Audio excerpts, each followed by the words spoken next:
everybody. With so many of us working from home and trying to find new ways to get our work done, Eric, from the comfort of our living room or kitchen or bedroom. I mean, people are, all over the place trying to make this work. There are products, of course, and services out there that can make the job a little bit easier since we're not all in the office right now.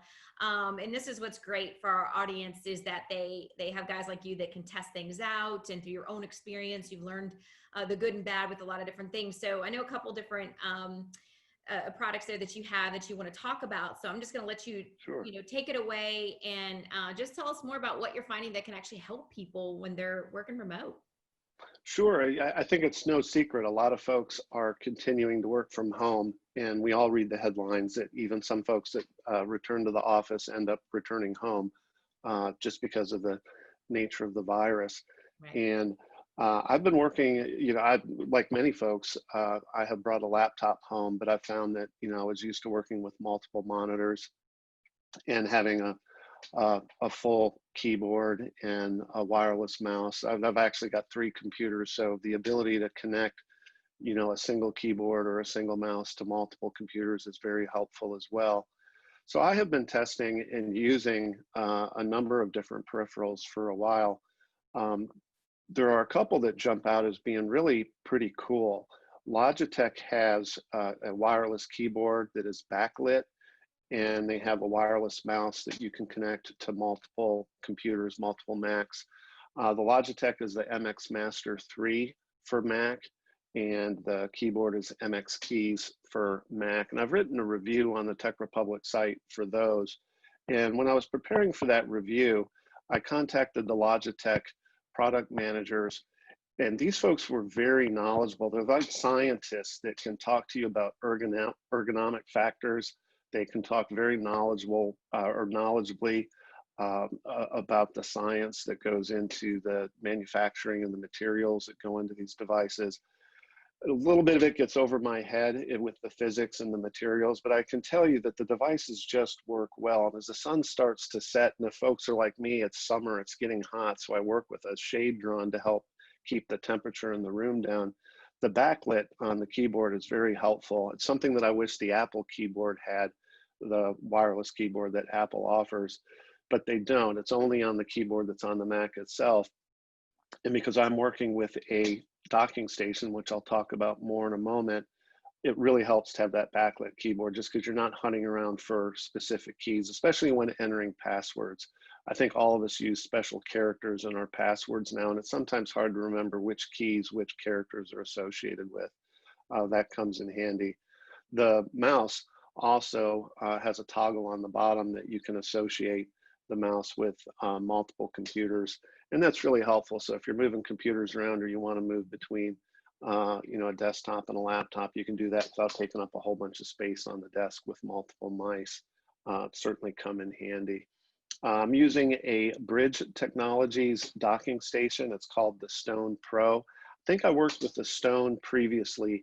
It's a little bit older version of their dock, and it used to be sold by Henge Docks, but Henge Docks was purchased by Bridge Technologies.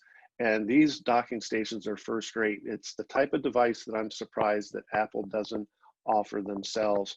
It's a single cable that you plug into a MacBook Pro or a MacBook and provides a number of additional ports. On the Bridge Pro, the Bridge Technologies Stone Pro that I'm using, I can actually run 2 displays off of the docking station. So I've got 3 displays or 3 monitors actively working, the laptop display, and then 2 additional, in my case, I think they're 22 or 24-inch displays, and it powers them well, along with a hard disk if you're wanting to make a time machine backup, or if you've got other peripherals that you need to connect. It's just very helpful to have, a single plug that you can insert into the Mac and attach a number of peripherals, at the same moment. And then when I do go into the office, I'll trot into the office a couple times a week to pick up mail and process some other activities or fulfill other functions. It's just a single cable that I need to unplug to take the Mac with me, not, a collection of, cables. Plus, as anybody who can tell you who's bought a new Mac recently or a new MacBook Pro, many of those models only have 2 ports on them, and one of them is for the power. So the docking stations come in handy. I'm actually working with the new Stone Pro right now. I've had that one probably for about a month. I used the Stone prior, which I think you can only run one display off the original Stone. So if you're looking at those, I would recommend looking at the Stone Pro just because it has a little additional capability.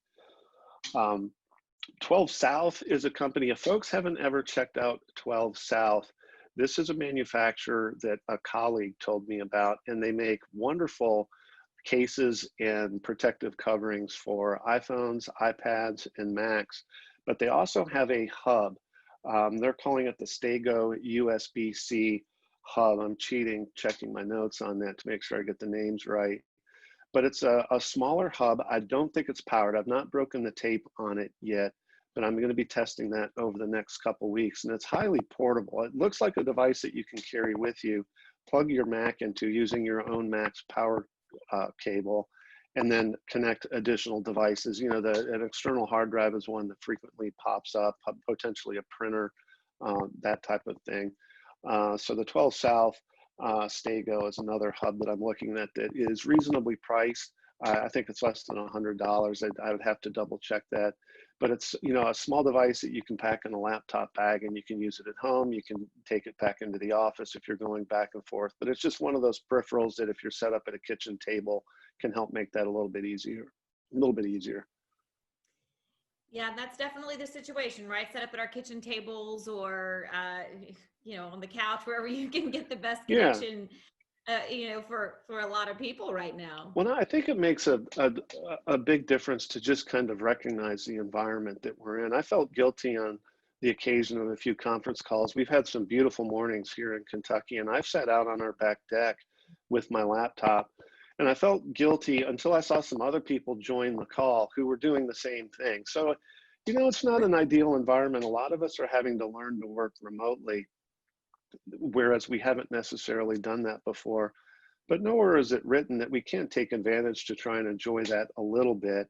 And that's where these peripherals, just having an extra wireless keyboard or an extra wireless mouse or a docking station if you're moving around the house, they really come in handy. And I have sat at the kitchen table before trying to work through email, maybe set up a few appointments, and just having that external mouse. I love trackpads, they're great. Apple's trackpad's wonderful, but I'm just so much more accurate, and it seems to speed up the process when I'm using a handheld mouse that's got additional functionality. It's just easier. Yeah, definitely. Well, you know, if anything, I know we're going to look back one day, Eric, at this period of time that we've been in, and we will have, you know, learned so much as we've had to adapt and, you know, pivot on a Yeah. dime and just find ways to make it all And work. it's a challenge. One thing that I've noticed, we've had a couple, you know, obviously we have a lot of regular weekly calls. We have more Teams conferences than we've ever had before. And what's interesting to me is I work with an administrative team that completes a lot of transactional work. We're paying bills, we're sending invoices out, we're managing human resources activities. There's a lot of 5, 6, 7-minute transactions that we complete throughout the course of every day. We have regular meetings, team meetings, and one-on-ones, and we're keeping in touch. And we're really, in my experience, and I'm grateful to have a very, you know, professional staff, where we're not having any trouble. And there might be an argument to be made that we're actually working more constructively and more productively, because the time that we used to spend in the car driving and commuting or running out for lunch, I can't count the number of times that I've eaten lunch at my desk while I work in the middle of the day. We're getting things done. It's actually working out pretty well. But there are other aspects of our company, and I'm sure for others, if you're working in manufacturing, for example, it's just not an option. You know, you're going to have people in the office, and it gets more difficult then. But I think we're learning that there are, you know, certain careers that lend themselves to working remotely and can prove very productive. But then there are also some industries and some functions that just have to be done on site. So it's just trying to find that sweet spot. But I'm sure you're like me. You have picked up magazines and newspapers, and you've seen the number of articles on people trying to juggle working from home or the coffee table or working from a lounge chair outside. I think we all used to make fun of that a little bit, but I think we understand now. I can get a lot of work done working on the back deck in the shade with no interruptions. Nobody swinging by my office, for example, just to say, hey, what did you think of that Bengals game? And the next thing I know, we're off on a 20-minute conversation. It's just not happening at my house because I'm staying focused. And I might get interrupted by the occasional Amazon delivery, but that's like the highlight for the day. That's the social interaction, is just waving to the Amazon delivery person as they're returning to their car and saying thank you. And sometimes that Amazon delivery is that external mouse or that docking station or that keyboard. So it's all interrelated. That's right. That's right. Yeah. Just keeping pets and kids at bay sometimes I think has been a struggle. I know for people, myself for sure. Yeah. So as we're all adjusting now with school getting back in for some, or the hybrid model that, schools are doing and all of that. I mean, it's just a big juggle. But I think overall it seems that people are handling it pretty well. So trying to make the most of it. Yes. Yep, that's right.